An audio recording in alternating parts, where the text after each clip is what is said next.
et bienvenue pour un nouvel essai sur le repère des motards, un essai 2019 exceptionnel. Pourquoi? Eh bien parce qu'il s'agit de la toute nouvelle et dernière R1250R chez BMW. Et je dirais même que c'est un essai 4 en 1. Pourquoi? Eh bien parce que le nouveau Boxer Shiftcam qui équipe cette R1250R équipe également la RS, la RT et la GS.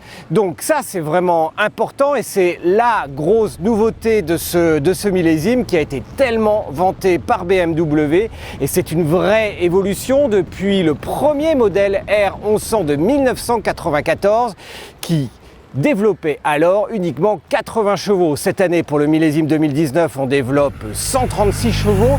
C'est pas loin du double. On vous dit pourquoi ce millésime et cette moto est dangereuse.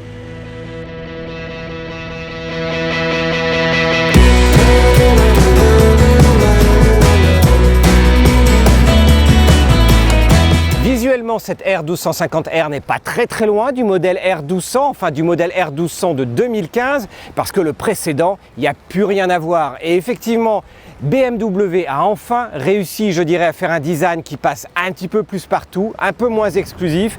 Et du coup, personnellement, je trouve qu'il y a un vrai effort sur ce design qui la rend très sympathique. Maintenant, seuls les propriétaires des anciennes R1200 verront vraiment les différences. Il y a quelques petites différences un tout petit peu partout, mais qui tiennent du minime. Maintenant, la vraie nouveauté sur le look, eh bien, c'est l'intégration d'un écran TFT de série, oui, s'il vous plaît. Il est juste impressionnant, d'abord parce qu'il est très large, et objectivement, l'ancien écran du 1200R était juste quasi illisible. Perso, moi j'aimais pas du tout. Là, on a un vrai écran en couleur avec plein d'informations, des informations qui sont écrites très gros. Résultat, même si avec l'âge, eh ben, vous avez un petit peu moins de vue, ben, franchement, on voit très bien aussi bien la vitesse, le contour que la connexion avec le téléphone, parce que oui, non seulement il y a un écran TFT, mais cet écran TFT est connecté à votre iPhone, une application mobile qui est plutôt bien faite, mais au-delà de vous fournir juste les infos pour vous dire il vous reste tant de kilomètres, la conso, etc., eh bien vous pouvez télécharger sur l'application les cartes, et donc en fait l'application mobile va vous faire également GPS. Maintenant, il faut expliquer aussi que par rapport à l'ancienne R1200R, eh bien le modèle a juste pris 1 200 € de plus sans les options. Par rapport à l'ancien modèle, eh ben on retiendra surtout qu'il n'y a plus de téléver. On a ici une simple fourche inversée. Maintenant, il y a des modes sur cette moto. Il y a 4 modes, le Rain, le Road, le Dynamic et le Dynamic Pro, ce qui permet également de régler avec les A les suspensions pilotées à l'arrière, avec 2 modes correspondant effectivement à plus ou moins de fermeté, car d'origine, cette moto est assez souple. 820 mm de hauteur de selle, c'est 30 mm de plus que l'ancien modèle de R1200R. Autant dire que le petit pilote d'1,70 m, et moi je suis court sur pattes, et bien il mettra juste le bout des pieds à terre. C'est pas la pointe, c'est vraiment la plante, le bout des pieds. Et là du coup on se dit mais c'est quasiment la hauteur de certains trails d'entrée de gamme, ça va être trop haut. Eh bien non, c'est pas trop haut. Pourquoi?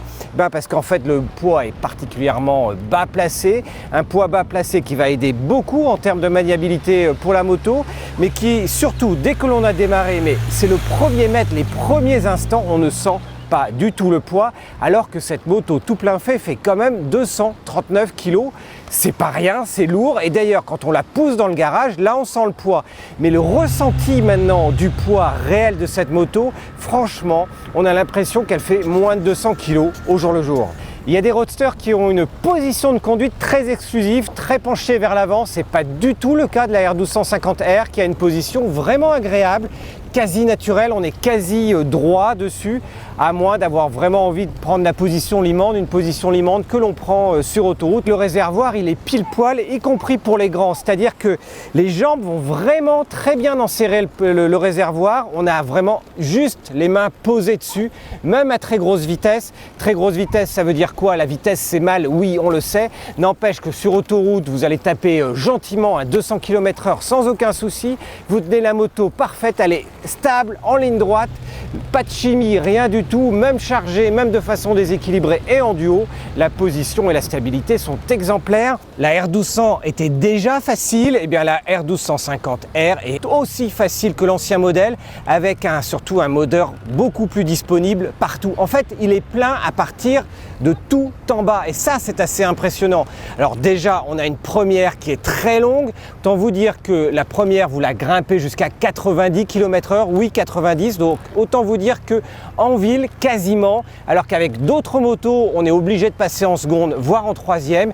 Ici, vous serez déjà de toute manière trop vite à l'autre feu rouge. Elle est tellement impressionnante, tellement souple et le moteur est tellement onctueux qu'on est capable de rouler en ville sur le 6e et dernier rapport sous les 2000 tours minute. On va tourner entre 1500 et 1700 tours minute, en dessous les 50 km/h et ça ne cogne même pas.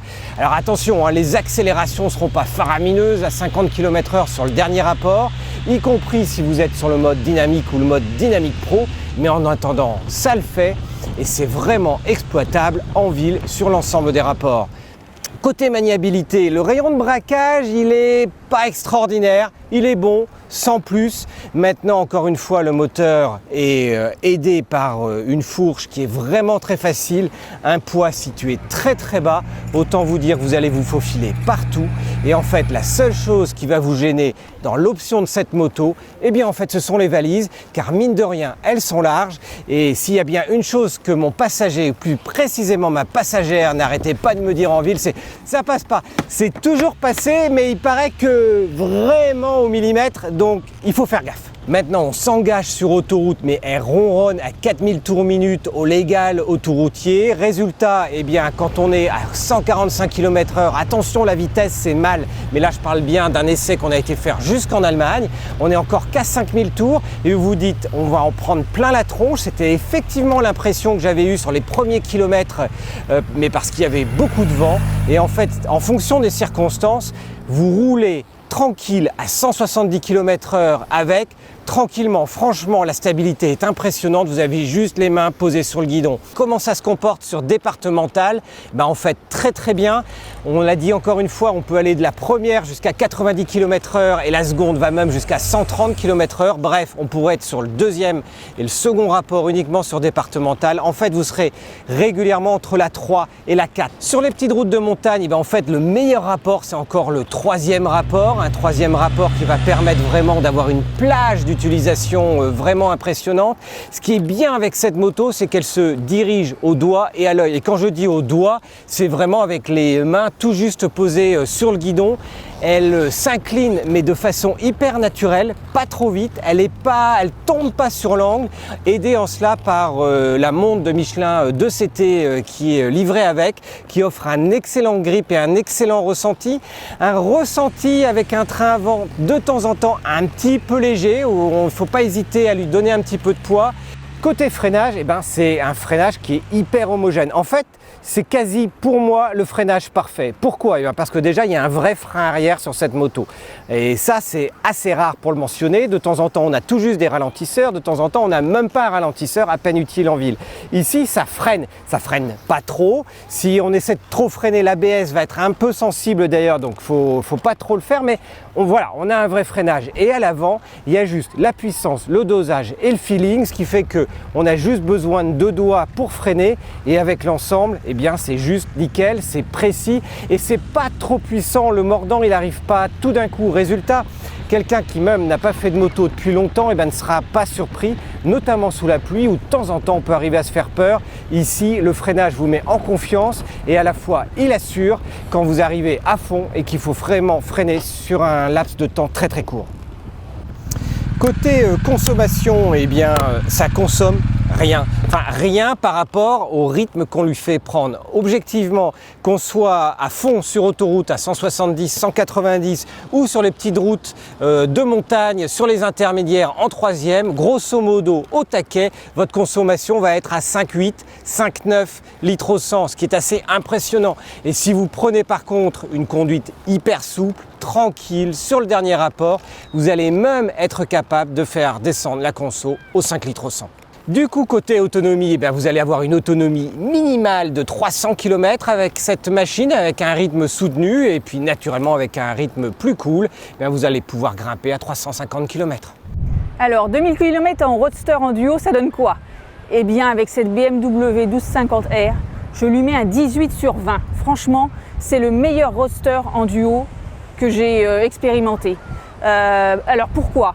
Déjà, la position, on est assis comme sur un fauteuil. En deux, et ce qui est très rare maintenant, c'est vraiment les poignées de passagers qui sont absolument géniales. Elles se prennent facilement, elles sont à la bonne hauteur et du coup, soit on ne tient pas, soit on tient un petit peu le pilote, soit un bras en avant, soit un bras en arrière et c'est bon. Le seul bémol pourquoi je ne lui mets pas 20 sur 20, c'est la selle. Elle est vraiment confortable effectivement. Maintenant, pour un long trajet, quand on se fait 400 bornes en une fois, on a un petit peu mal aux fesses en arrivant. Mais bon, il y a d'autres motos où j'ai hurlé en arrivant. Là, j'avais juste un petit peu mal. Donc, 18 sur 20. En conclusion, cette machine est juste impressionnante. Elle représente un peu la quadrature du cercle de la moto. Pourquoi? Eh bien parce que c'est à la fois un roadster avec 136 chevaux qui développe, qui est dynamique. Dynamique ne dit pas caractériel parce que c'est une moto qui est tellement homogène, polyvalente, facile de prise en main que ceux qui veulent vraiment une moto qui soit hargneuse seront peut-être un tout petit peu déçus. Alors que pourtant elle envoie du pâté. On vous a parlé d'une R1250 réellement dangereuse. Eh bien en fait oui, et pour trois raisons. La première raison, ce sont vraiment les valises. En fait, comme un roadster par rapport à une GT, à une routière, eh bien la moto est très peu large à l'avant. Vous avez l'impression que vous allez passer et en fait les valises sont très larges à contrario et donc ça passe pas. Donc ça c'est le premier danger. Vraiment avec une routière, on a l'habitude, on sait qu'elles sont derrière, c'est aussi large à l'avant qu'à l'arrière. Là c'est pas le cas, il faut faire super attention. Deuxième point dangereux sur cette machine, c'est tout simplement que vous allez perdre votre permis avec. Pourquoi? Parce que vous êtes à 90-100 km/h en ville sans vous en apercevoir, vous avez juste à peine accéléré, vous êtes déjà à donf. Le pire, c'est que la moto, elle rechigne pas, donc il faut tout le temps faire attention, c'est quasi au niveau d'une sportive. Et le troisième et dernier point, cette moto est vraiment impressionnante et avec le prix qu'elle coûte et notamment toutes les options, eh bien c'est votre porte-monnaie que vous allez y laisser. Le prix de départ de cette R1250R est quand même à 14 600 €. Ce modèle avec toutes les options, notamment les valises, le pack touring, le support GPS, etc. monte déjà 18 000 €. Et alors, je ne vous parle pas de la version HP, full option, qui elle monte jusqu'à 23 000 €, ce qui fait quasiment 9 000 € d'écart entre la version de base et la version toutes options. À ce prix-là, il y a moins cher, il y a plus caractériel. Maintenant, en termes de polyvalence, pour une moto qui peut être capable de faire de la ville, tous les jours, de partir en duo avec du confort comme une routière, eh bien je dirais que c'est la meilleure moto du marché. Et franchement, je suis revenu après plusieurs centaines de kilomètres à la fin de la journée. D'habitude, on se dit, bon là, on se prend un petit peu un break, on se repose. Cette moto-là vous donne juste envie de la reprendre pour repartir et ça n'a pas de prix. Vous avez aimé cette vidéo, eh bien je vous invite à mettre un pouce vers le haut si ça vous a plu. Et si vous découvrez notre chaîne aujourd'hui, eh bien je vous invite à vous abonner en cliquant en bas à droite. D'ici là, eh bien, je vous dis à la semaine prochaine pour un nouvel essai, naturellement d'un millésime 2019. Il y a encore plein d'essais à venir.